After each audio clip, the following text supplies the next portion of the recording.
शहादा पोलिसांना मिळालेल्या गुप्त माहितीवरून महामार्गावर सापळा रचून हॉटेल काठेवाड येथे उभय वाहन क्रमांक छत्तीसगड पासिंग 04 PD 5935 या 16 चाकी वाहन जप्त करीत मानवी शरीराला अपायकारक असलेल्या प्रतिबंधित तंबाखूजन्य पदार्थ सुपारीसह सुमारे 14,10,000 रुपयांचा मुद्देमाल जप्त केला।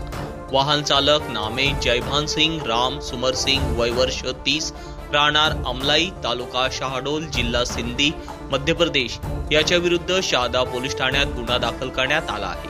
फिर्याद जितेंद्र इशी यांनी दिली असून पोलीस निरीक्षक शिवाजी बुधवंत यांच्या आदेशानुसार महिला पोलीस निरीक्षक माया राजपूत पुढील तपास करीत आहे। दरम्यान शहादा शहरात दबक्या आवाजात चर्चा सुरू आहे की मानवी शरीराला अपायकारक असलेला प्रतिबंधित तंबाखूजन्य पदार्थ सुपारी मोठ्या गुटखा माफिया तस्करांकडे तर जात नव्हते का, याबाबत शोध लावणे आवश्यक आहे। तसेच जिल्हा पोलीस अधीक्षक यांचे आदेश असतानाही महामार्गावर तस्करी जोरात सुरू आहे। एकंदरीत तस्करी करणाऱ्यांना कायद्याचा जरब नसावा का?